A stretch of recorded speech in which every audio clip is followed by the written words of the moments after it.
Hey, what's up, everybody? Welcome back to another installment of the Bullpen. Kev, we got a huge board. Why don't we get straight to it right now? Go ahead and lead us off. Yeah, thanks, Raf. Today we're talking about the clean aesthetic of gold BJJ. They're phenomenal streetwear they've got. It's not just training gear, guys. You can get streetwear. Raf, are these all gold BJJ? All of these cards are gold BJJ? Yep, just read the script like we talked about. Yeah, you're right. They've got a variety of styles. They have a bag. It's phenomenal competition gear. You can bring it with. You can throw it in the wash. Raf, these are really cool. Are any of these for me? Like that bag? No. They didn't have any stuff for you. Well, they're really affordable if you need to go out there and get them. You can just get the stuff, goldbjj.com.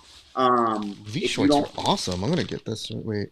Oh, do they have a second set for me? Is that a thing they have? They were like, hey, man, we ran out of stuff, and they didn't have it in your size because like fat. You know what I mean? So, like, these are all for like me.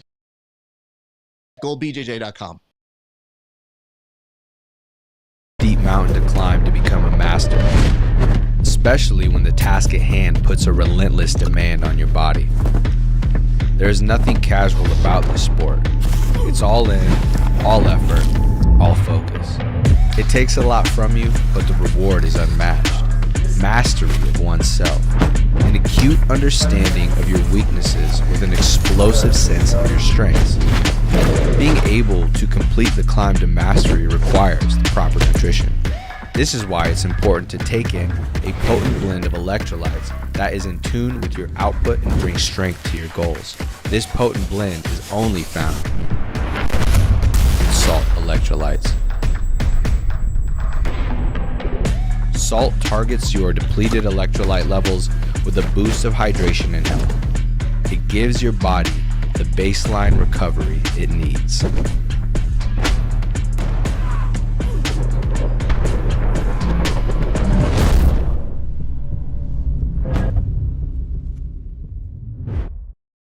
Elevate your BJJ game with inverted gear, where pandas and performance meet. Whether you train in a gi or prefer no gi, we have something for you. Our gear is built to last and designed to perform no flashy extras, just high-quality craftsmanship and minimal design. Plus, pandas. Don't miss our back-to-school sale going on now. Visit www.invertijar.com and roll with confidence panda style.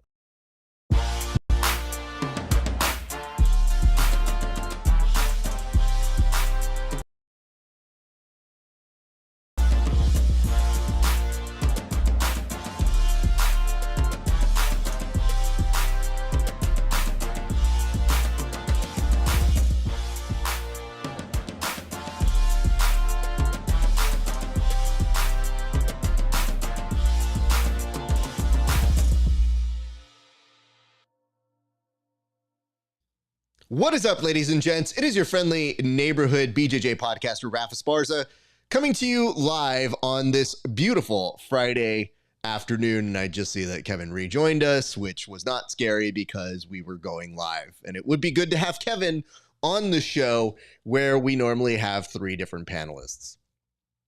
Not like I set everything up and had it ready to go and Kevin was mysteriously missing, and that could have been disaster if I would have cut to him and been like, hey, why don't we check in with our good friend, KEVIN SHERRILL. Kevin, how are you? I'm doing great, man. I'm doing great. It froze on the intro. I think my computer liked that inverted gear a little too much. Absolutely. Look at you, young man. You have finally done it. I can take this thing off now. I can say, yes, KEVIN SHERRILL has actually done the thing. Look at what you did. Do you feel more like a professional now? Yeah, absolutely. There's nothing says professionalism like a cat castle in the background. Speaking of which, let's go to the other professional member of the crew, one, Tim Freeman. Tim, how do you feel about Kevin's professionalism now? Well, I'm happy he's finally here with a microphone. It took 3 months, and it took quite a lot of peer pressure and shaming, but we did get him in. Professional's a stretch. Striving to be professional is maybe a little closer, but I'm happy to be here, man. It's good to see you, Kevin. I could actually hear you and see you properly. And for once, you got out of the Motel 6 studio, so I appreciate that. That is fair. But now all 3 of us have professional microphones. You can hear us mostly clearly. And I have to tell you, boys, I'm very excited about what our future holds. So just as a reminder, the three of us will be your official pre and post show for the PGF. We're just a few weeks away. And I have to tell you, I've been watching all of the Grapplers documentary. And Kevin was mentioning one moment where he was on the show when we were doing our pre-show here. But Kevin, how do you feel that you have been portrayed on this show? I have not watched it. Wait, you have no idea. So what you were mentioning to me, you didn't know that appeared in the documentary. Nope. No idea. Fascinating. Tim, have you been doing your homework and watching the documentary? I have been keeping up with it. And true to form, Kevin is a real villain. He's a villain. This is why he's highly disliked in the community. He has villain behavior. This is one of the things that I've noticed about Kevin. Hell yeah. Tell your friends. The only thing I think we could improve upon it is that if we're going to portray Kevin a certain way, I feel like we have to go the full reality TV series style. So he needs to have like a catchphrase, like he's a Real Housewife. That's like, don't stall on me. That's not what I do. Like something that lets us know your character and very quickly gets to the point of who and what Kevin Sherrill is. So I do see this. You can always tell the people who work on this show because they feel like they could say whatever they want.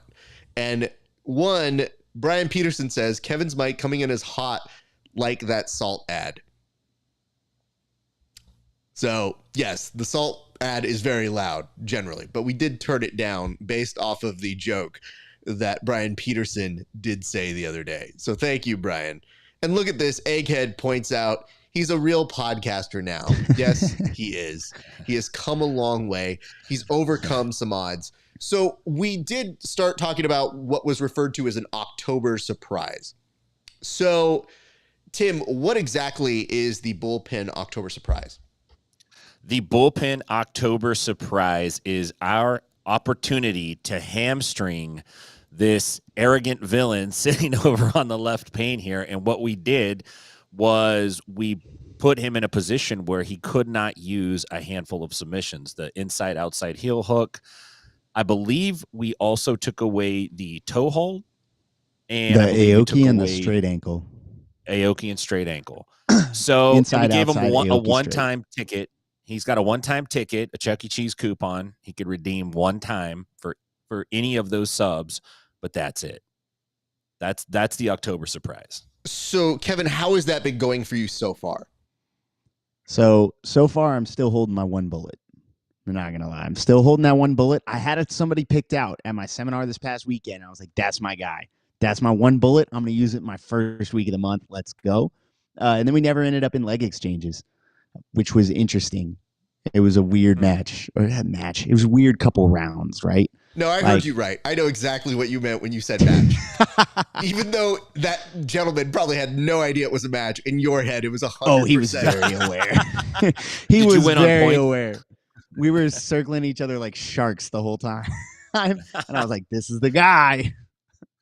I love that you told us that. He's a nice guy, but yeah. But has it proven to be difficult when you went back home, though? Because I'm not sure people know what's happening to you at home. Like, this might still be a surprise. We have not yet cut that little bit, and I feel like that might inform more people. I have not told my students and teammates at American Top Team simply because they are savages. And if they hear I am not allowed to defend myself, they are going to fly onto my legs. So I'm making them think right now that like maybe I grabbed like a little fake Aoki and I like went like I was looking for the bite yesterday with one of the brown belts. I like made like I was looking for the bite to keep them honest. But if they know I can't like counterattack them, it's going to get real rough for me. When this comes out, if this ends up on Instagram, it's going to get real rough for me. Are you hiding the show from them? Wow. They're not watching. Are you not telling them about this show? Are you doing this in secret? Are you living a double life? So my students watch the show. My students watch the Grapplers documentary I was talking about. I don't watch it. I haven't. It's weird to see myself. I'm not going to lie. That's a weird experience for me. All of my students watch it. Almost all my students watch the Bullpen, at least my competitors. But I don't know if you've seen me post the videos, American Top Team Lima, we get about 60 to 80 people in the room. So like a lot of these guys don't know anything about me. They know I coach and that's it. One of them was talking about, I can't remember who it was. I want to say Spencer and Nick Ortiz. And they were like, yeah, man, have you heard of this guy? I'm like, yeah, I've trained with him, man. I've trained with him several times this year. Like, yeah, his coach was at the PGF. And he's like, what's the PGF? Like, this is great. This is fantastic. I've been coaching you for like 8 months. You don't know anything about me. So let me see if I can recap here. You probably tell them to tune out after the intro segment. You're like, you don't need to pay attention to the board. Just literally show up for a little bit. I don't know if you know how I coach my students, but I start every instruction with, hey, can I answer any questions for you guys? Any techniques that you're having troubles with or anything that you are struggling with? Bullpen airs Fridays live. You're welcome to comment in. Anyway, back to your questions. What do you guys have to say? I shoehorn that shit in like it is a commercial crawl at the bottom of a show you're watching. Like if you're watching SVU, I'm making sure you know that the Chicago trio is going to happen later that evening. And then tonight, Jimmy Fallon will be on. So I do that in my classrooms as my promotion. You don't do that, Kevin? I might do a giveaway. You bring up a good point. I might do these marked safe rash cards just came in that we've been making. Yes. And I might do a little giveaway because I've got 2 of them. And whoever tunes in first period, I don't know how I'll do it, but okay. If you tune in, maybe we'll do a little like, all right, the password is whatever. If you say that to me, maybe I'll put you in a raffle. As a guy who's done a lot of organizing, what you might want to say is whoever has the best comment, because it allows them to go the full show. And as long as we go, they can put in as many entries as they want, but you get to pick who has the best comment. Also, the reason why you might want to do that is if you only have 2 direct sizes, engagement. It's very discriminatory if you do not pick somebody in those 2 sizes where you're going to be like, I'm sorry, you're just fat. I can't give you this shirt now. So just keep that in mind. But there's always the guy that wants the quadruple XL. You know what I mean? It's like, I'm sorry, man. We can't accommodate. So, Kevin, you were the one to post up how we're all doing with our October surprise. And that got me thinking, I'm not sure you figured out that you're the only one with the October surprise. I was told you guys each had one move that you weren't doing. Who told you that? You weren't here, so I was saying dad. That was my original point, is I was going to collectively the group would say, I'm not doing this month. And then you didn't show up that day. And it's just me. Well, yeah. And I said, now, not only did I learn that you don't promote the show, you don't even pay attention when you're in the show, because I literally said this when you came on. I go, I was thinking about doing it for us, but now it's just you. And you go, great, we're all doing it. I go, no, just you. And then you put on the board, hey, let's check in with everybody's submission. And I thought, oh no, I really don't know that he picked up that part of what I was trying to be. I thought, Raph, you put that on the board. I didn't realize that Kevin. I'm going to have to talk with Gary Sherrill here. This is you thought he was like keeping a cover? Everybody's doing, because we don't have a submission we can't do this month. And in fact, I was on the same page, and my dad was like, they each gave up 1, and you gave up 4. This is not Lent. We didn't give up anything. Hold on. So now you're relying on your dad, who watched the episode you weren't on, where Tim and I came up with theoretical ones where we said, oh yeah, if I had to give that up, that's what I'd do. Yeah. But I knew in that moment it would just be you. And we remedied that the next week when you came back on. I was like, oh, we're going to do an October surprise, but for you. And you're like, yeah. And I go, how about this? And Tim, right away, when we said lower body, you're like, but I will. And you were thinking you want to get the guy who didn't know he was in a match, but was in a match with that move. And you still managed to do okay. And I'm telling you, the fact that you didn't tell your students now advises we need to take this a step further. So we will have Brian. I know you're hearing this right now. Brian cuts the social media clips for me. Brian will, I'm sure, 100% return with this as a clip. Yeah, you got misinformation from your dad, man. Sorry to break it to you. That's how it works right there. Your That's dad exactly here. I know it. I saw it. My parents formed.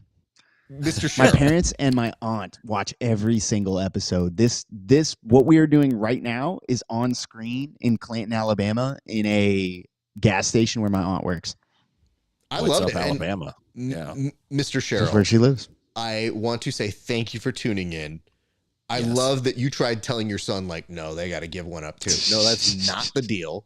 As the executive producer of the show, I will tell you that was the terms that we came to for this month. Doesn't mean in other months we can't do one of these, but the whole bit of an October surprise is surprise. And guess what? It worked. So surprise. Oh, so just so you know, Kev, he's already marked the time. Thank you so much, Brian. Brian nice. is a valued member of our team. Gentlemen, I did want to say this. My dad just texted me. He said I misheard.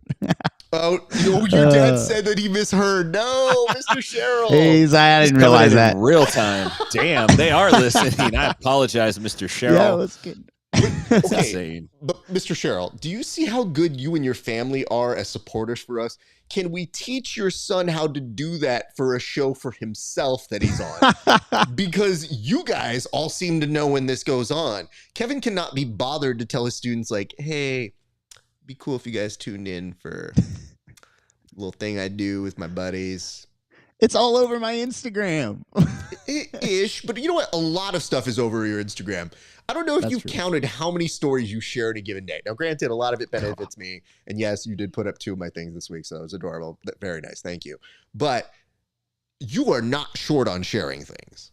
I think we know That's that. fair. You can't just sit there and be like, I put it on my Instagram. I'm like, bro, to find it on your Instagram would be a challenge. That itself is a game show. So anyway, we're going to get to the thing. And Tim, you did mention something to me. I'm going to show you right now the power of internet television, that I can take care of Tim Freeman in 3, 2, 1. Bam. He's mirrored like a real human being. What? Nice. Before we get to the board, though, I want to give a big shout out to Kendall Rosing and Alex Enriquez, who took home gold. And that was great for the UWW, the United World Grappling. Oh, nice. They have Oh, that nice. subset. So Kendall and Alex, friends of the show, super stoked for them. Part of our extended Subversive family. Kendall is one of our commentators with Tim.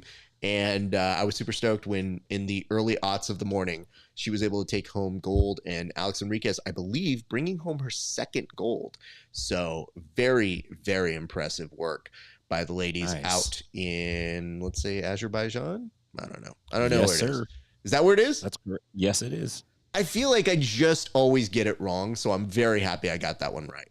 But yes, big shout out to the ladies on that one. Gents, we can now move to the board. First things first. Yesterday was Fight Pass Invitational 8. It was an incredibly run event. It was done in 3 hours, and they had about 10 matches. And it was not short on highlights or epic moments. And I thought it would be time for our crew here to bring to your attention some of those epic moments and scenes. So I'm going to start with you, Tim. What caught your attention yesterday at the Fight Pass Invitational? You know, I think the thing that stood out to me the most, Raf, is how smooth the production felt and just the quality and consistency of it end to end. The competitors, they came up to compete. They showed out. The refs did other things, but overall, I thought the stand-ups were pretty good. They didn't let anything go too far. Shaolin's doing a great job as a ref. I felt like it was a real good mark for the jiu-jitsu world, and it also kind of stands out and shows like the UFC's invested in this. The product feels like a UFC product, but UFC's not plastered over everything, but there's similar elements, and I think that draws the viewer in, and it's helping bring eyeballs to the sport. So thought it was a great job, man. I was really happy with the quality of that event. I'm going to go to you, Kevin. What can you tell us about some of the submissions that took place yesterday, or at least a little bit of the action that you were able to catch? Yeah, I'm not sure this many submissions was on anybody's projections. I was beyond impressed with Dante Leon's performance. That guillotine over Andy Varela, who is not an easy guy to put away. It seems like Dante Leon just keeps getting better. He's been established. He's been one of the best in the world. Wasn't known for his submissions for a long time. And then his submission rate at this past ADCC mixed in with this win over, again, an extremely tough to beat, incredibly tough to submit Andy Varela is quite the statement in this new age of jiu-jitsu. As it grows and you need more submissions, you need to be memorable with the fans. You need those highlights. He's adapted his game and he's putting guys away. I want to point this out just from my perspective. I like the event a lot. I think they have truly gotten a lot of reps now and they're getting so much better. But I want to bring to your attention one big thing, which is this. The amount of push-outs. I saw Craig was highlighting what I was highlighting yesterday during our Fight Companion, which is there was a whole match or two where people just concentrated more on pushing their opponent out to the outer rims of the mat and then would almost go into almost hit the first rows. Canuto came dangerously close to those stairs. And I think that's concerning me because I feel like the athletes are building that in as part of their strategy. And as a result of that, I don't know that that makes for better grappling. I think it makes for a strategy base that they could be trying to game a system. And now I'm seeing a lot of people calling for a pit, Craig Jones being one of them. I find it hard pressed to say no to something like that, especially those particular moments. So I'm going to open it up to the panel. I'm going to see if you guys feel the same way. Do we need to start really highly considering the element of a pit? And I'll start with you, Kevin. Do we need to bring a pit in for the Fight Pass Invitational? I'm a huge fan of the pit. I don't think anybody's ever watched grappling and thought this needs more resets. So if you can manage the boundary or basically make a boundary manage itself, I think that's a solid win for the sport. I also was surprised at how dynamic it was at CJI. It doesn't hold up the action. It doesn't turn into wall work. It creates scrambles because when you get backed up against the wall, you start to slide and you have to make either your guard a supine guard where you can't use your feet, seal your back to the mat, or you have to sit up and expose your back. It creates a really, really immediate dilemma that creates a ton of action. I think we should move to the pit. I'm surprised it hasn't already happened across the board with people at least trying it for an event or two. Tim, what are your thoughts? I like the pit. I think it's fun to watch. I don't think it's going to be practical for every promotion to have a pit. They're probably top of already dealing with mats. It does make the action better. I do agree with you, especially if there's a rule format where guys are heavy on the wrestling and they push each other out. We did see quite a bit of that. Here's what I'm looking for. We need a mat that is a four-way conveyor. And every time you start to push that guy out, that mat just goes and just pushes you back in. And you go the other way, it just moves you back in. There's no running from it. The pit wall's good. But as we see more matches with the pit, we're going to find the problems with it. Guys are going to exploit it, and they're going to figure out ways to win without necessarily pushing the action. And then that'll have to be addressed. But I agree. The pit is an exciting innovation in jiu-jitsu right now. Let me point this out. I'll take that call. Thank you. Sorry about that. No, you're good. My issue is twofold here. I don't like being bullied into having to do a pit. So everybody chill. Don't yell. Don't scream out pit every time you're in a comment section. But number two, I'm open to it. And I feel the reason why Fight Pass Invitational can house a pit is they have the risers. And I think that makes a better viewing experience when you have the risers and you can see into the pit. I don't know that other organizations have that capability. Counterpoint to that, though, is we're now starting to see the future is now. I don't know if you guys have been paying attention, but people are building their own pits into their gym. So it does feel like they're already starting to invest in it. Whether people are going to agree to it or not, it does look like there is a group of people. And I wonder this, though. I wonder if people now changing the infrastructure of their gyms is because they see that $1 million there. And that it's similar to when people used to say, I want to compete for ADCC and I want to be in a champion. Without saying it, they're saying, no, if we do this, this is now an investment in our grappling future. And I think without even having to be obnoxious about it, they are inadvertently telling you, starting to build that in so they get that edge. And I think they're planning for the future that is not necessarily decided just yet. So I do want to point that. Oh, good Lord. This is Egghead coming in with his late 90s moment. Jamiroquai already trademarked that, Tim. I remember that video. It's virtual insanity, indeed. Yes. It's a great video. I love that video. That would work, though. I want the job of being the guy on the sticks, keeping everything in the middle. That sounds like a blast. Just keeping dudes in the middle the whole time. I wonder if you can give them a little rumble to create some action sometimes. Like a vibration. You were on the same page I was, which I thought, how short are we to prodding these athletes? Because I know that acknowledgement look that somebody looks at the person, they go, yeah, no, we'll keep it in the center. And then they're immediately pushing, which means that look was bullshit. So I don't know that I can fault the athletes per se, because they are trying to win.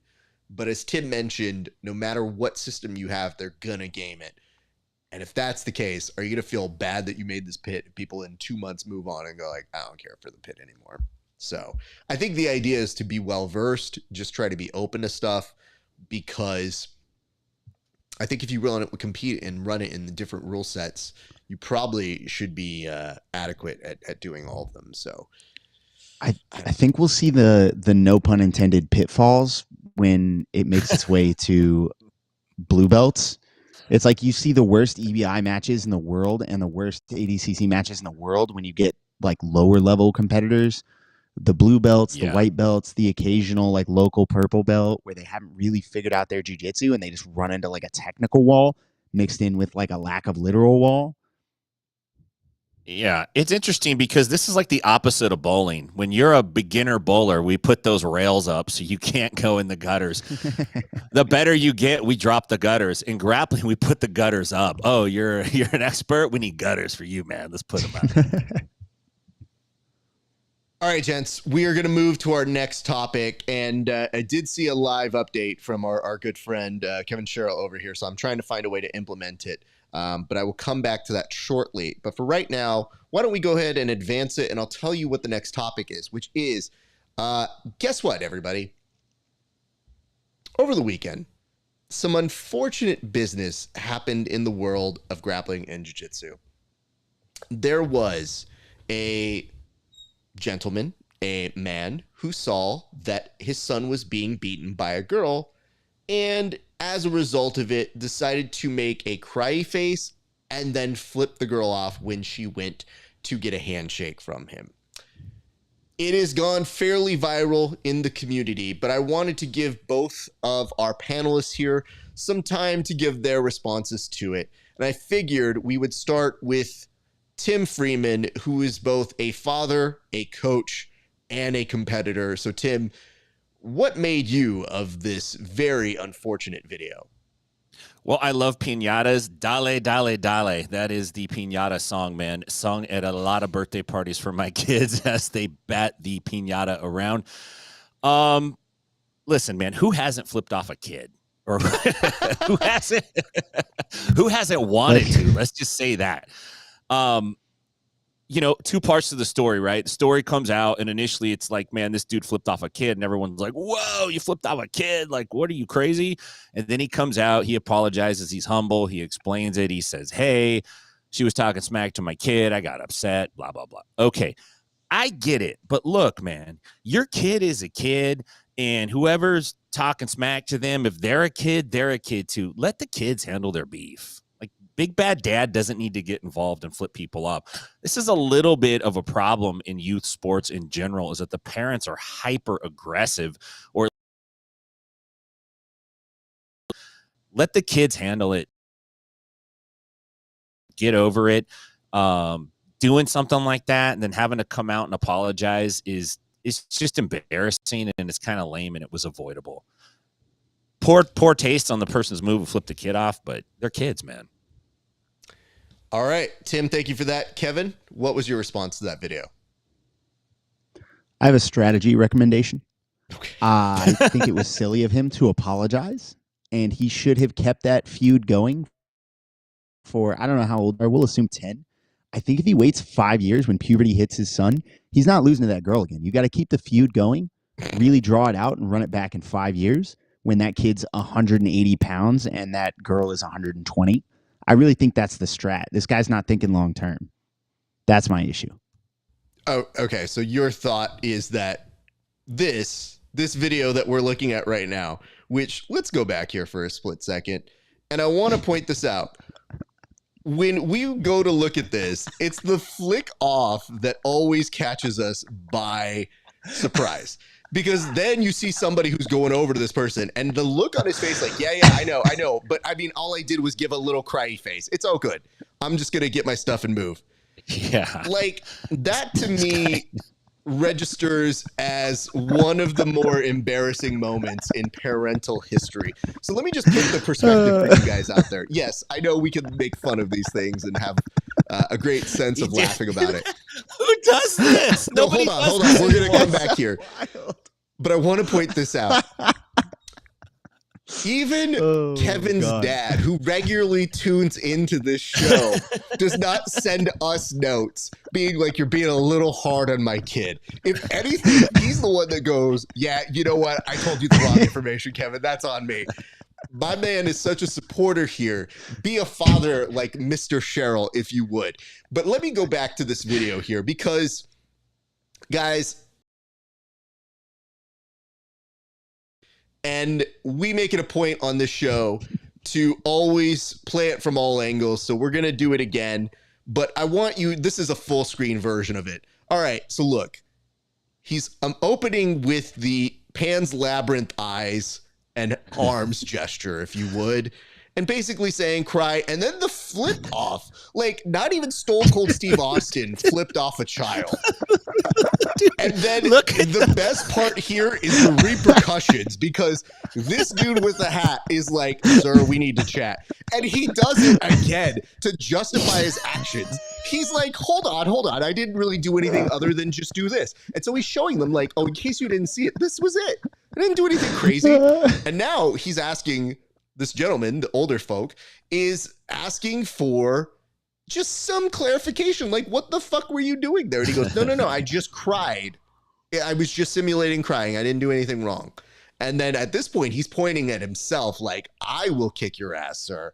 And he just kind of puts his hands up like, yeah. All right. I mean, this dude's going to kick you out too. Oh, does it one more time. Where would you like to go, Tim? Go to the very beginning and pay attention to the dude that calls him out. He's watching him right here. Look how his face changes when he realizes that he flips the kid off. He said, no, we're not doing that. He's watching him like, what? He's doing crybaby. Oh, hell no. Like, oh, you know, because I'm sure the entire time he was watching him like a hawk that said like, well, don't take this too far. That's too far. So normally I would put us back on the screen here, but I want to put this as juxtaposed with the comment that he put up. And I'll read this for you guys in case you were unable to or driving. It says, this unfortunately was me in the video. It was uncalled for and not something I'm proud of. This has nothing to do with the gym. I completely lost my cool. We should have stopped there. I think we probably would have had a better statement right about there, but he decides to give you more context. What was not seen in the video was after the match ended, which my son lost, he was crying. The girl in the video turned to my son and made the crying face at my son and told him to cry about it. The ref warned her to stop. She walked towards me and said the same thing, which is when I lost my cool. All right. So when you have to justify your actions, like, no, the child started it. Rhetoric, not 100% the best, but I understand he's giving us his side of the story. It says, it should have never happened. I should have never lost my cool. 2 wrongs don't make a right, and all I can do is apologize. I should have acted like an adult. Unfortunately, I didn't. I am disappointed with myself for how I conducted myself. This should have never happened. All I can say is I am truly sorry. I'm sorry to the girl in the video and to my son, also our gym. I am sorry for my actions. He could have responded with a reel and just signed it out, you know, did all the gestures about how he's sorry. Like, I don't think I'd ever publicly admit that was me, bro. You gotta change your haircut. You gotta change states. You gotta get out of there, dude. How do you not lose your job? I felt like this is a moment that could have been teachable. And if he had just said, I lost my cool, listen, I was wrong. I get it. It's a childish thing. Done. I think we probably would have all grown in. The idea for him to give the context, which is, whoa. I wouldn't just do this for no reason. I had my reasons. We are now getting into the 10-episode Netflix back series about this guy's origin story. That's like, hold on. I once was made the crybaby face. No, I don't know. All I can say is this. I don't want to encourage further dumb stuff like that, but let this be a teachable moment. Parents, I know it's tough. I am not a parent, so I'm not going to tell you that I know what it's like to have a kid out there competing. But I can tell you as a coach, it is very difficult to watch your friends, your kids go out there and compete. Just be happy that they're going out there. Be happy there was no actual harm. Yes, you don't want to see your son or your daughter cry, but look at how the internet reacted to you. It will make you look embarrassing. We'll do a segment on the show. We probably won't feel too bad about it. But the idea is this. The reason why is because the community tends to self-police these things. And it comes as odd in our community when somebody does that. And it usually means they don't train. We don't know that for sure. But look at the reactions people have said. It is a very one-way street here. Aside from these two ding-dongs who are like, I don't know, man. I mean, let's try and build this up to the next fight that we can get from these kids. Rematch. Yeah, front kicker. Of course, we say these things in jest, but we remind you to support people. You could still be on camera. You don't want to have a moment like this. And I'm glad that nobody actually ended up getting hurt. I'm glad that people actually went up to them and told them to chill the F out. So what I would say is to that gentleman, I hope we can accept your apology. The best way is that you just don't do it again, because for now you have gifted us this video, which we will laugh at because we have that right to do. What I would like to add is congratulations to his former teammates and former coworkers who I assume no longer have to deal with him. So Mazel Tov. Cheers. He lost his mime job. Well, hopefully. you're bringing up a very important part, which is I'm only talking about this from the community aspect, from the jiu-jitsu community aspect. I didn't take it from did this make its way to his job? Because those things can happen in this world. I just feel like, I don't know. I've definitely made gestures. I think once on stage, I said a joke that I was like, I didn't really want to say that one. It happens. But I mean, it's how you carry yourself afterwards. It's just very odd to go back and then explain, like, see, the reason why this child got to the core of me is that I felt for my son. My family was under attack. Out. You know, you get to those moments and you go, listen, dude, it was just a lapse in judgment, so please don't. But let this be a lesson to other parents. Don't do this shit. Legitimately do. I would have gone to my grave denying that was me. There's no shot. If I ever flip a child off, I'm going to my grave like, nah, man, it's just some other guy. It's crazy how similar our tattoos are. It's going to be something where I think at the eulogy that we give at your funeral, it'll be, Kevin famously said he did not flick off a child. So the footage will not lie. And though he denies that's him, DNA did prove it was the same guy. So there is that. Anyway, we can move on to the next topic, but I definitely saw the community was very, very entertained by that one. Hey, did you guys know that Pit Submissions is happening tonight? Don't forget about it. We want to support all of the great things in jiu-jitsu. And yes, it kind of flies under the radar sometimes. We're not quite sure where and when they happen, but when they do, you see people come out of the woodwork. Wagner Hocho is on it. You got AJ Agazarm who is on it. And I wanted to ask you sent me a video here, Kevin, so give me a second to pull that up, but I'm going to start with you, Tim. What are you excited about for this event? There's 3 names on the card that literally walk around like a keg of gasoline looking for a match. And when I say match, I mean an actual match that starts a fire. Wagner Rocha, you named two of them, AJ Agazarm, and he'll be the match to your fire, that's for sure. And Daniel Sattler. These are three dudes that come with a lot of heat and a lot of attitude and passion when they get out there. And I think you could see fireworks, especially in that Wagner match. He's going up against Cologne Sabino, who beat Wagner's son Achilles and then called Wagner out. And so now Wagner is coming to defend the Hocha name. I think you're going to see a great match. For sure, Wagner's going to slap somebody, just like Varela slapped Varela slapped Dante Leon yesterday. It's just going to happen, man. You know it's going to happen. It's going to be a great matchup. I'm looking forward to those. I do appreciate Tim is in the livelihood, the realm of, slaps are going to happen. In this day and age, slaps will make themselves present at that. I have got a lot of responses from people asking my thought on it, and I just said, it's difficult when you're trying to dial yourself up to 100. That for Andy, he has fought before, so I think that's just in him. It just came at the expense of a very good grappler who made very quick work of him shortly after that. So, listen, dude. It's not for everybody, I can tell you that. But that look on Dante Leon when he let go of that guillotine was, it was a by default pretty badass moment because, you got slapped and then you were able to make something of it. But I think it caught us by surprise. Anyway, Kevin, your response. If you say his name is Sabino, Yep. If he beats Wagner, does he complete the set? Does he call out Jasmine? Is that the next step? It seems like the natural next step to me. Yeah. You got to run it. He needs intergender matches you are proposing on this episode might be too high today, sir. It's 2024, man. Intergenerational. Let's make it happen. Let's run it. Yeah. The stakes have never been higher. His entire family's on the line. Jasmine's got to step up to save the family name. Let's go.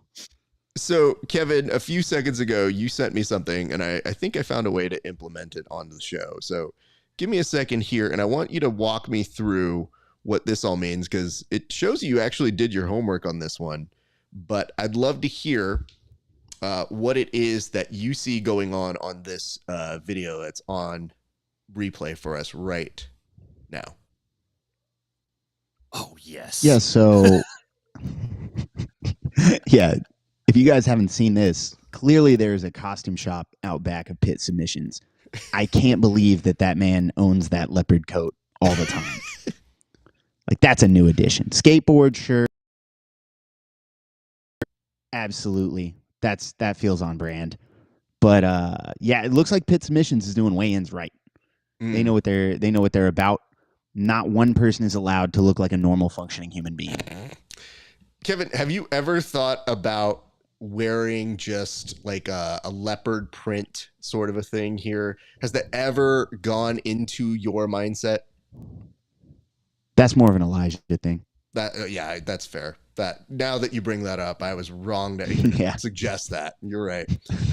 You would know these things, children, if you had watched the Grapplers documentary, which also still catalogs the age-old will they, won't they love story between Kevin and Elijah. So tune in next season. It's apparently been outstanding. People have been coming out of the woodwork to tell me how great it is. I will get around to watching it. It just makes me uncomfortable seeing myself on TV.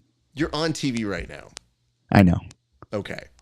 You're not on TV the whole documentary. I think Kevin thinks he's on the entire time. It's not about me. On every episode that drops every week. Dude, it's not quite like that. It's just like little pieces. You show up, then you go away. You might be standing in the back. Sounds like they did it wrong. This is so entertaining to me is that you got Kevin over here acting like he's Meryl Streep. Like, it's hard to see myself on screen. You're not acting, it's just you.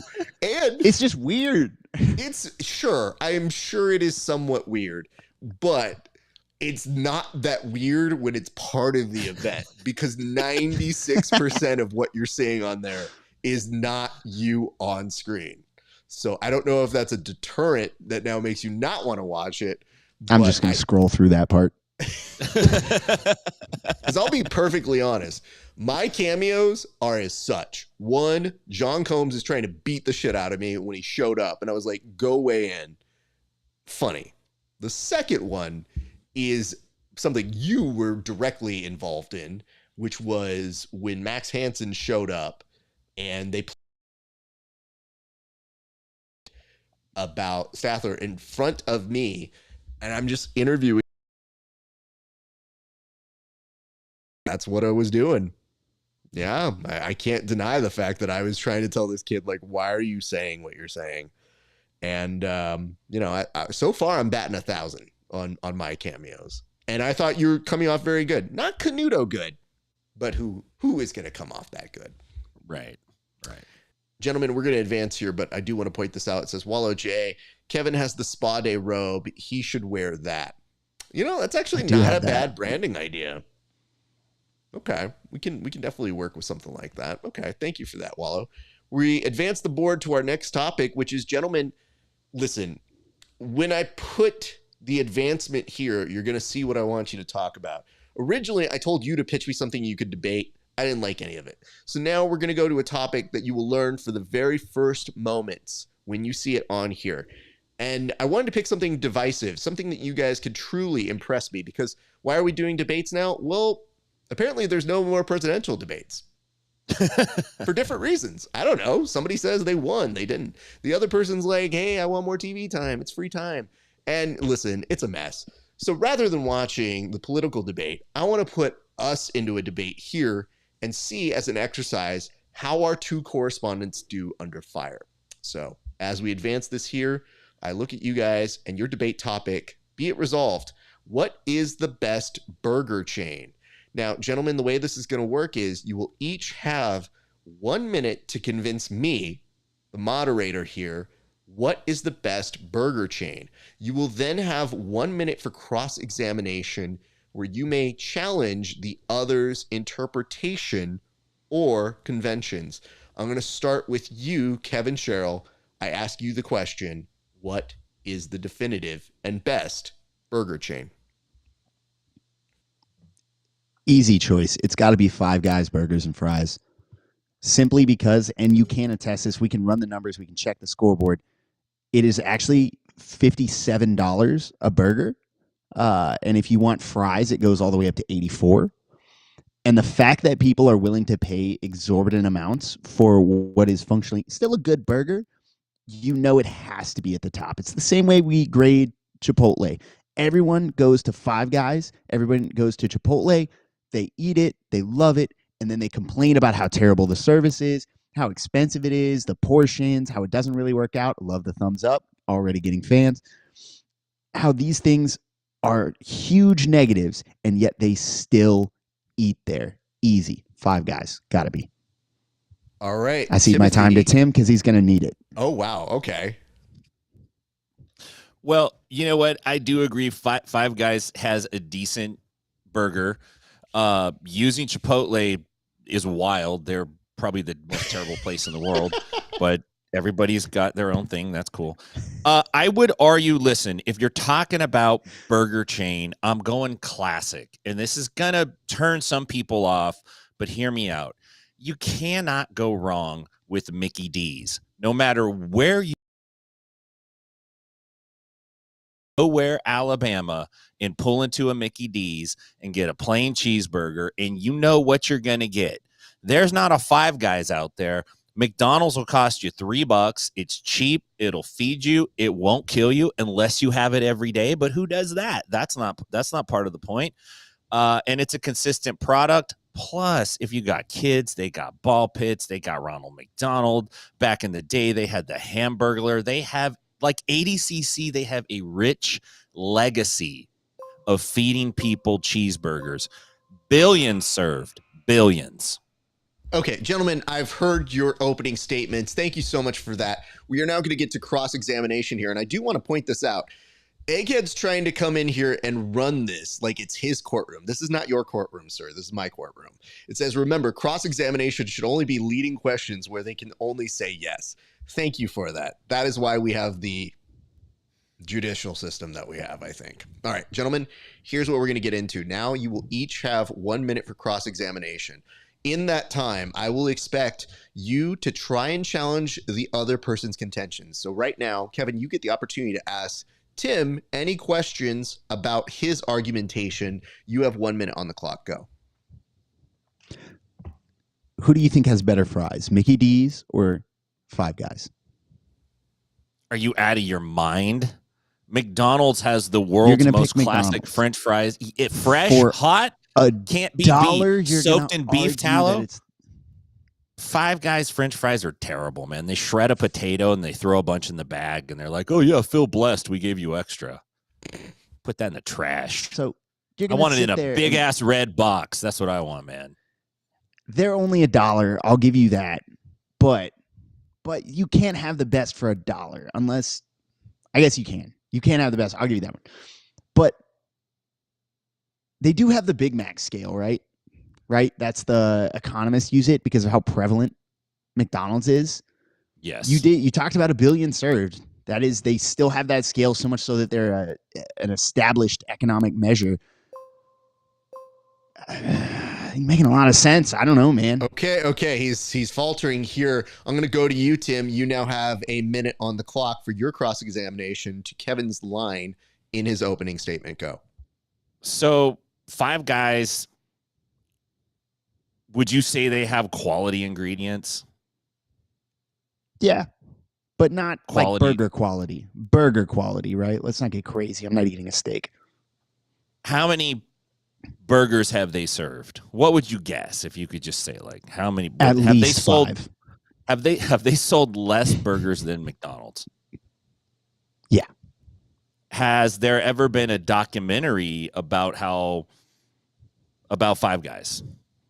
About how obscenely unhealthy Five Guys is? Okay, all right. I'll give you that. Five Guys is good. I don't know. I kind of see your point. Hold on, I'm running out of time for you guys on that. Can I just say this? I hate that this got to the Waltz and the Vance level of like, well, we have a lot of things in common. No, you don't. Shut the fuck up. Making a lot of sense. Making a lot of sense, man. I actually think Five Guys is. Can I change my answer? Can you? No, you can't change your answer. I wouldn't get off that, Tim. I think Mickey D's is great. I actually think Five Guys is better than Mickey D's. To be honest, I was going to pick Five Guys. All right. I'm a Five Guys guy. Before you finish, you have to give a closing statement, and then I will figure out who won based off of your closing statements and your overall effects. I'm going to start with you, Tim. You have 1 minute to give your closing statement. Time begins now. There have been several moments in the history of humanity when great men have changed their mind. We see that when Caesar decided he was going to be Christian and the Roman kingdom changed and history changed forever. And today I stand here and look, like the greats that have come before me, Joe Rogan is another example of somebody who can change their mind. One of our current vice president changes her mind often. I stand here as a man who's humble, and it takes I change my mind. My closing statement is I think Five Guys is better, Kevin. I think you're right, and I want to retract my McDonald's push, and I think you're right. Kevin, your 1 minute begins now. I think you're being too hasty. I'm going to reject modernity. I'm going to embrace tradition. Mickey D's is an establishment. It changed America. I mean, it's iconic. It's embedded in who we are as a culture. I think you make a lot of great points. It's a monument. It's a landmark. It's so much more than a burger. More than 1 billion served. More than 1 billion served. It's fed people for a generation. I think you're being too hasty. I really think Mickey D's. I think you're making a lot of sense. I think it's got to be Mickey D's. I'd like to retract my Five Guys statement. I think Mickey D's has the best burger. Tim convinced me. Okay, here's what's going to happen. Raph has a migraine now. He literally touched both ears. He did it to Dr. X. He went Professor X. He went, ah. Gentlemen, I've been so thoroughly disappointed in that. So what I'm going to do for the remaining time is I'm going to debate myself and show you how it's done. All right, 3, 2, 1, go. I'm going to go ahead and give an opening statement as to why Five Guys is the best burger out there. Now, I know a lot of you guys are so entrenched in In-N-Out Burger, but I got to tell you, Five Guys can meet that price because that price is what people want. Kevin mentioned the fact that people storm, they give their hard-earned money. They know what they're investing in. And with that result, you should be able to go somewhere and invest the money you want because that's what America really is. You know, actually, I'm going to make the argument for McDonald's. Here's the reason why. What else do you know? You don't say Five Guys and people know that as a worldwide brand. You know those arches. I know them too. They've even been satirized in the classic Coming to America. Has Five Guys had that? No, because nobody knows or cares what it is. Most of the time when you say Five Guys, they do the joke. So you know what? That goes to show you the low bar you have to clear. Cross-examination. Wow. So let me get this straight. You're obsessed with talking about branding, but you didn't talk about the burger. Actually, you're obsessed chasing In-N-Out. So I don't see why you can't just lay on your own burger and instead have to talk about the fact that you're so obsessed with In-N-Out, you can't even get anywhere further. All right, let's go to closing statements. Guys, I just want to tell you guys that we've been able to demonstrate that while our opponents have a burger that is worldwide and recognized, that they aren't worth the dollar menu they don't even serve anymore. If you truly want to give the best product to your family, you will give your entire paycheck to Five Guys. And then you'll have a happy family, but you will be in debt. I just want to say thank you to our my lively opponent here. Very, very well dressed, very handsome. It pains me to see somebody who wants to give away so much of the money they don't have. But it tells you this. Who was there for you in college when you needed that dollar menu? Who was there and says, maybe you can't have 20 McNuggets at $10.99, but you know what you can do? You can combine 2 4-pieces for like $5, which is actually not that bad. Sometimes you're in a pinch. Who has $1 menu? Cokes. I think it's clear today, you know the decision because you don't go to Five Guys multiple times a week. But when you were in college, when you were young, that Happy Meal did exactly that. Scene. Well, I'm convinced Five Guys, McDonald's, and fries is the best. I disagreed with half of your points, Raph.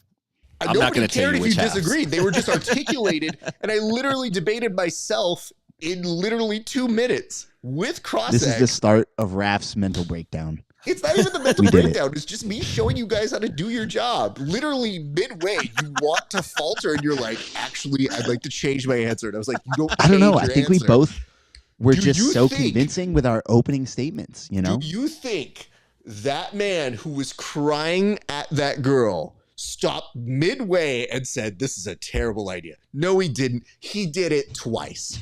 That man committed. And that's the commitment I want out of both of you. When you know you're wrong, run it into the ground and don't stop.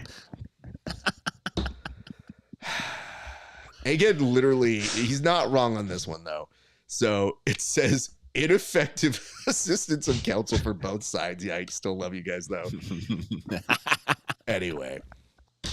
All right, we'll move on. I'll give you guys notes off air. Here's where we're going next. And this is something that I think is interesting because the community may not fully know that they may be losing one of our best ones, but Mika Galvo may be facing changes in what it is that he's looking to accomplish. It seems at wrestling than he is in jiu-jitsu. And for more on that, I'm going to go to you, Tim. Tell us a little bit about what's going on.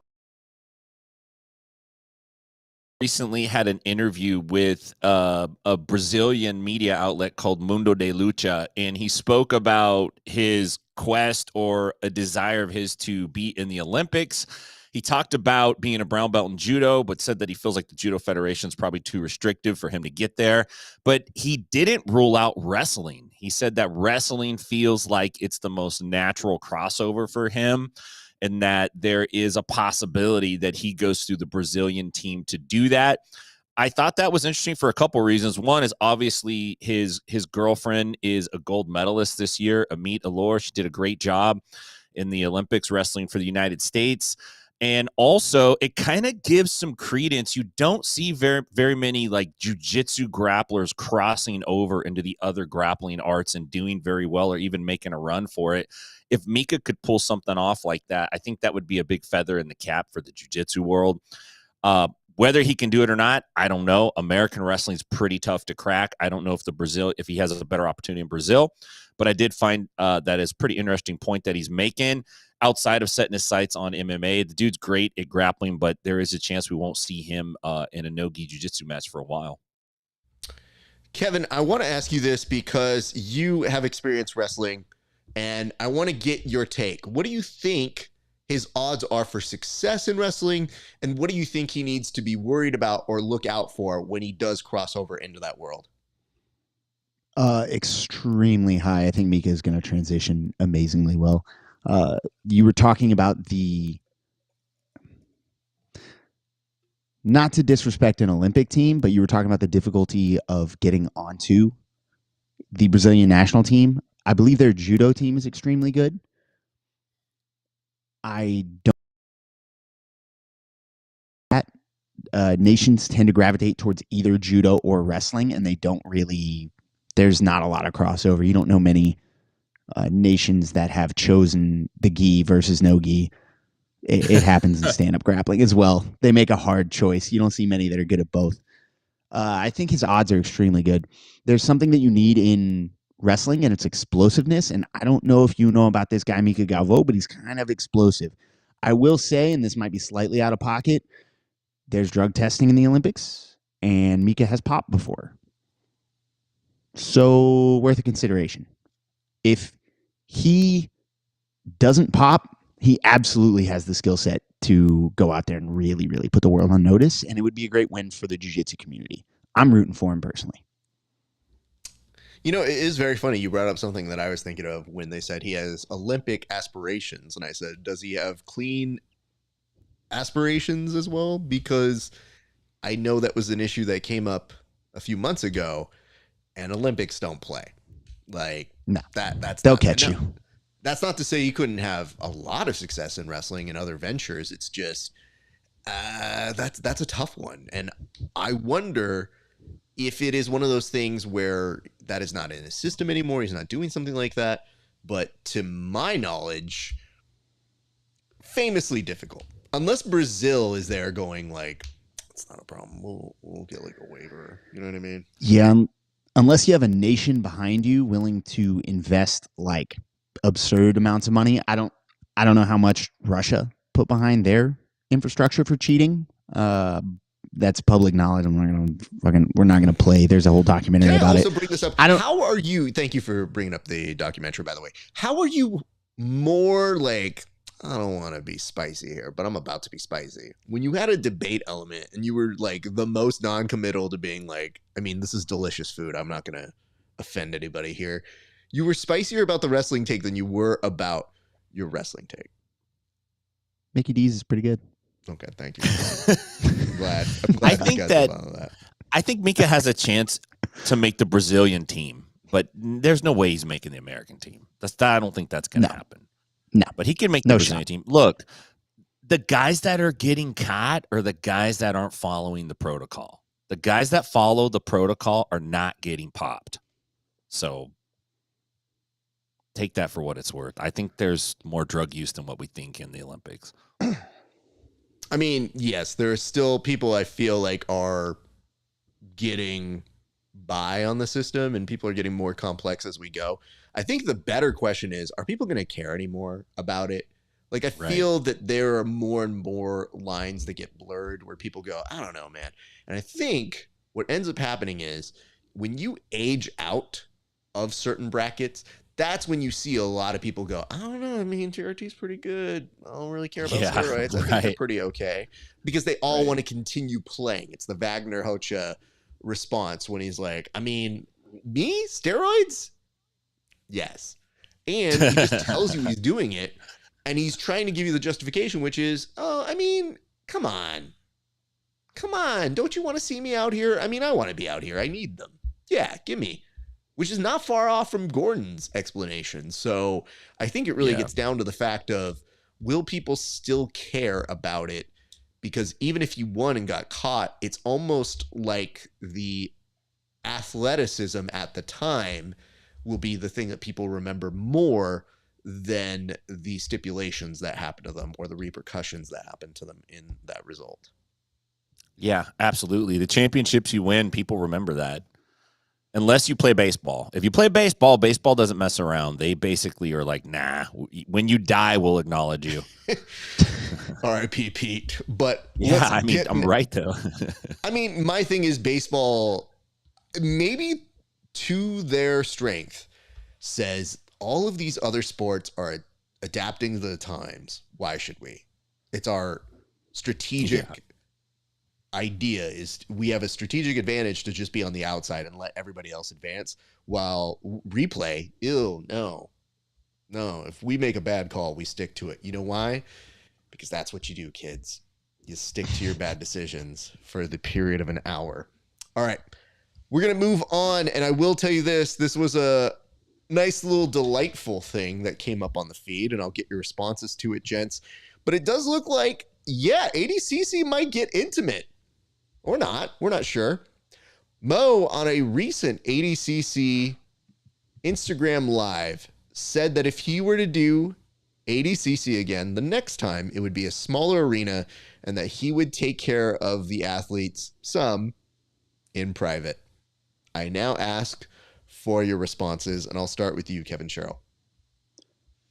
Yeah, that's what we all want in this life, is to get closer to Mo. We all just want to be nice and intimate with Mo Jassim. I think it's a solid move. I really don't understand why jiu-jitsu and grappling in general, wrestling was always like this as well, is obsessed with getting the biggest arena possible. I don't think it's a financial driver, because you're not going to fill those seats. Just give us an arena where we can all get close, see the action. You're not panning up to empty seats. That's always disheartening. There's nothing quite like wrestling in front of 4/5 empty seats. So let's get everybody packed in. Let's make sure that we can all appreciate it. I think it's kind of funny that it's coming at the back end of CJI, but I honestly don't discredit Mo for making the right call. Tim, your response. I got a couple takes on it. One is, this could be just a smoke screen. And if Mo's doing that, that would be a genius move. Go on Instagram, go live, rattle off a bunch of stuff that you would do, that you're thinking about doing, or that you're going to do. Send Bugs Bunny Jones off on his own rabbit hunt, trying to figure out how to outsmart you and outwit you. And then you don't do any of the stuff you were talking about. You were just throwing a smoke screen. If he's not doing that, then he's missing a marketing opportunity. I think Intimate ADCC is a great extra product, an add-on that you have to pay more for, and it's a closer, more adult, in-depth look at it. It's ADCC, it's Mo Jassim in a cigar, smoking a cigar with a lounge Hugh Hefner robe on, chilling with Gordon and John D, and talking about all the adult stuff and drinking whiskey. Maybe that's what he's alluding to, but outside of that, hello, yesterday's news, dude. Let me give you just my thoughts and response to this, which is as follows. Listen, I get it. You got a little burnt on this one. The CJI audience was very rabid. It probably did hurt some of the bottom line for ADCC, which looked like it did just fine. It just wasn't the exciting thing that weekend. When he talks about making something more intimate, all I can think of is those concerts that refer to themselves as up close and personal. Like, oh, okay, we're doing an acoustic version of ADCC now. Got it. Good to know. I feel like this is a huge shift if they were to do it, because all they ever said was it can only get bigger if you just make it obscenely and absurdly bigger with all these effects. And we've been saying you can hit a nice middle ground. You don't have to spend all this money on the ridiculous production that doesn't make any sense. I think they heard that part. What they didn't hear was, oh, they want to do something nice for the athletes, but in private. I don't know that that's going to work well for everybody, because then you're going to see people who don't know what they're getting paid. Like, you're going to see athletes who are going to be wondering if they're making Gordon Ryan money, because Gordon Ryan was bragging that he made more money than anybody else at ADCC CGI weekend, which begs the question, how? Because that wasn't disclosed. So if that's the case, yeah, you probably were paying some people behind the scenes more money than others, which is okay. But did it pay off? Not for those Gordon matches. Nope, not at all. If we're getting to the other elements, and I want to bring the entire group back for this one, the thing that stuck out to me was, it was one of the first times I think you heard Mo tease the idea of, if I do it again, which he's done before. But now there's a little bit of a ransom note with it, which is, I mean, if I do ADCC again, it'll be in the States. But if I don't, it'll be like Finland or somewhere else, which is now basically saying, like, if you guys really want it on American time, you better hope for me. And you think to yourself, wait, are you telling me I have to give you unequivocal support because you're the only option we have? When we've seen you're not the only option we have for something in a grappling in a U.S. territory. So sure, I don't mind Mo doing that, but I like that he's laying it on very thick and telling you, like, if you guys don't like me, then get ready to wake up at 6 a.m. And I got news for you guys. We've done that before. It's not great. I do love American time way better. But it begs the question, wouldn't you just stay where the money is? Or where the interest is? We here in America have had the most interest, and we would fill out those places, especially if they week open like they have had in the past. And now that they have this momentum. So I'm wondering if they're just kind of throwing some arguments out there to see what sticks. And in my opinion, sure, a smaller arena, much better, scale down the production. And he said he wants to do it like a week-long event, almost like an expo.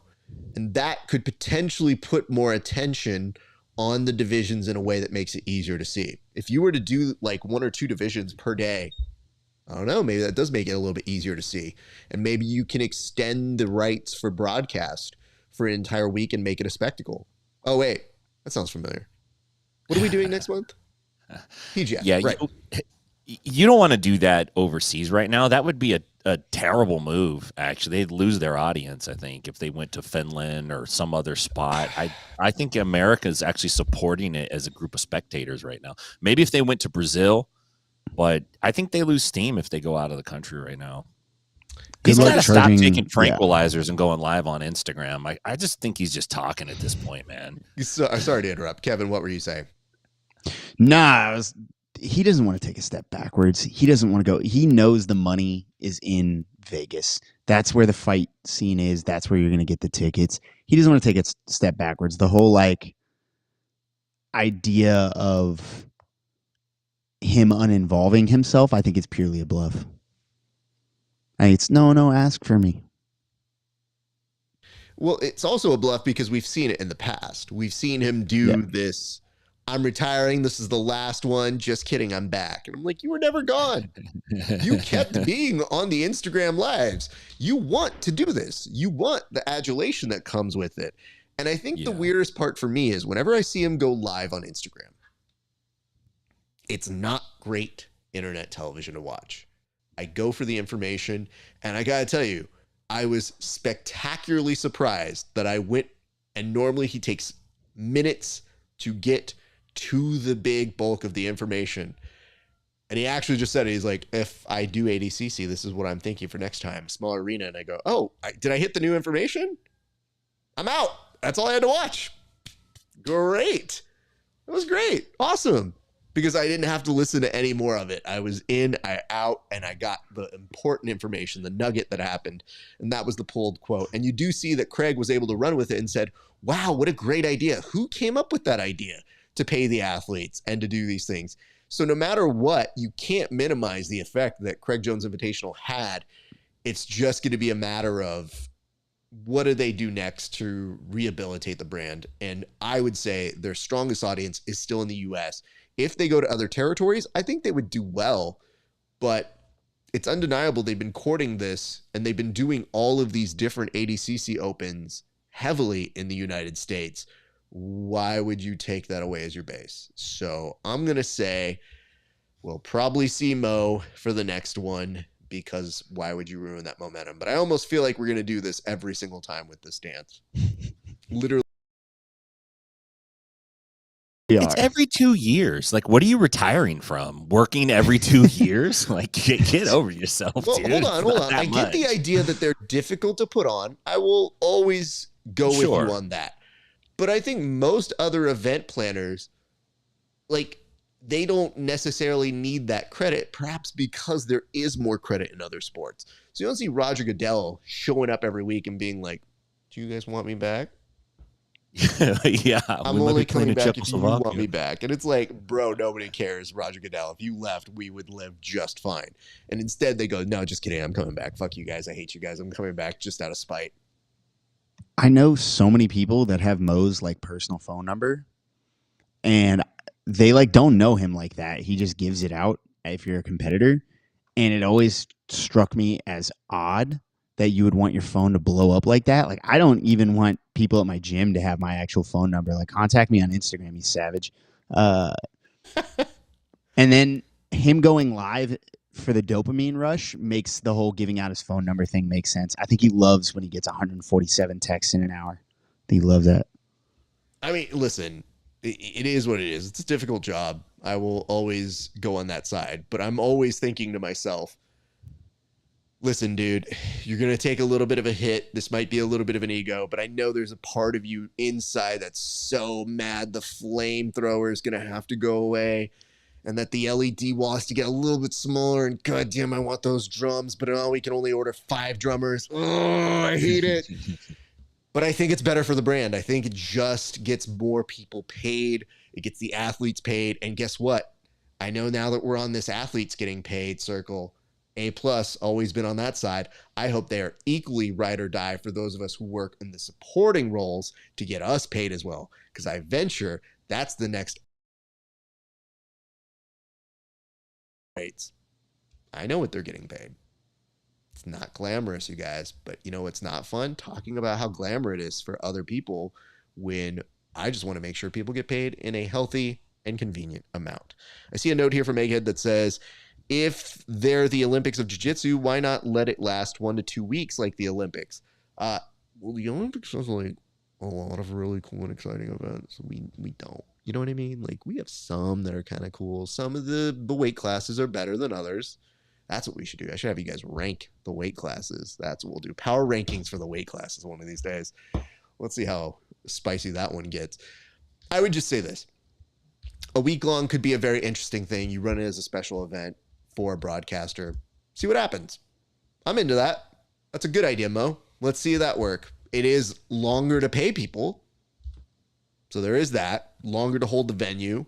So now you might be running back into the original issue is you have no money because you spent all of it on the venue and production. So 1 to 2 days isn't the worst, but we do need to find a way to make it so you can play along and pay attention to create the spectacle that I think you want it to be. And I think it can be. So I think we're still in the building bricks stages of that. Gentlemen, we have now made our way to the part of the show where we dissect a fight. And unfortunately, it is not the fight that happened between those 2 children that involved crying and angry parents. No, for this one, we decided to go somewhere else. Tim, you found this. What can you tell us for some context about the fight we are about to see in a minute? There's a lot of slapstick in this fight. Classic slapstick. This would be Charlie Chaplin if he was alive today and he was making reels for Instagram. Some very unexpected things happen. It's not a long fight, but it's highly entertaining in a very hurtful, painful, and also kind of funny way. So I think you'll like it.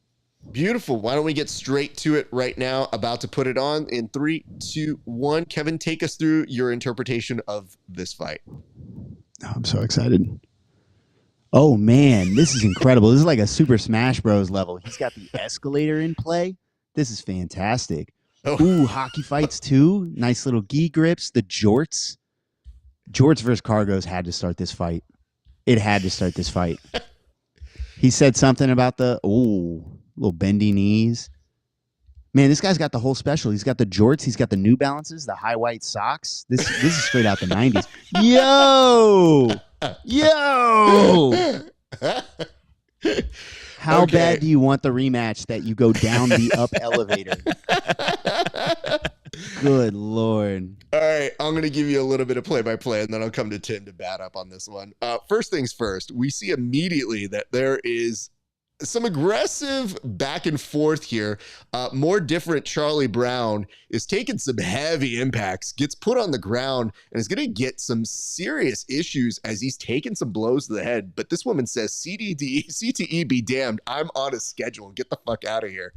Now he's staggering back up and decides, let me throw this at you. But oh no, come up, it's happening because ow. And now he is officially dead. Tim, do you want to take us through a dry run of that one as well, sir? Yeah, here we go. These two guys are fighting over a yellow fanny pack. I saw it first. It falls, and the guy slips on it like it's a damn banana peel. And then the garbage lady comes. She's got a garbage can. She's like, I'm going to clear this up. This is like when there's two dogs fighting in your yard. She comes up and butts him with a can. She's like, get out of here. And he's like, God, if you want the damn fanny pack so bad, you know what? You could have it. He just chucks it at him. A little hard on his pitch delivery. And the thing about moving stairs is they're hard to stand up on once you start going head over heels. And I think at the end, he just tapped out. He's like, that's enough. I give. I'm going to ride this to the top, collect my shit, and go home. The way he just... The way he ends... just in utter defeat is just can I point out my favorite moment is this is just the dude who's picking it up. It's like, hey, you bitch, you take this, you fine, you he doesn't have a shoe. And then and you think it's gonna end. I think the thing I appreciate about this staggered landing is that you don't see it necessarily coming because you think, who would be stupid enough to have this happen to them? But then when it does, you're immediately delighted because now once he's made it to the end of the stairs, see, this is how you know if you make it all the way here and that person didn't try to run up on you to run up the score. I think, it's a pretty good ending to that because it could be disaster with your back turn and taking that much emotional damage. In addition, how do you fall up a flight of stairs that's moving upwards? How do you fall down those stairs? He fell down the up escalator stairs, dude. Yeah, he's really got to want it. I love that the other guy had the presence of mind to do the dramatic walk off and not try and tee off on him. He watched him beat him to the ground, right? He's on the down escalator. Buddy falls and outpaces him, lands at the bottom while the winner just looks at him and goes, that's crazy, and keeps walking. I think the weirdest thing to me is I am so built in when I see somebody filming me and I'm getting my ass beat. I'm always like, don't film this. Like I have the conscious of mind. I don't know how these people operate when it's very clear that somebody's doing this. Like, you're being filmed. Like at this point, I would be yelling at that person, I'm dying and you're filming this. How dare you, sir? So I would tell you this, and I do love this physics, Tim, indeed. So, gentlemen, I would tell you guys this. I feel like we learned a lot today. I feel like the team really came together for this one. And it says those escalators are so sharp on the edge, too. So, yeah, there is that. Shout out TJ. Yeah, he took way more damage off. He should have stayed down. Sorry, go ahead. You're good. I'm just covering the bases here. You're talking about just stayed down. He was at least beaten up, but he wasn't going to get punished for it. He was in the space of like, all right, I just got my ass kicked. And I think karma, that bitch that it is, said, no. It's pride before you fall down the up escalator.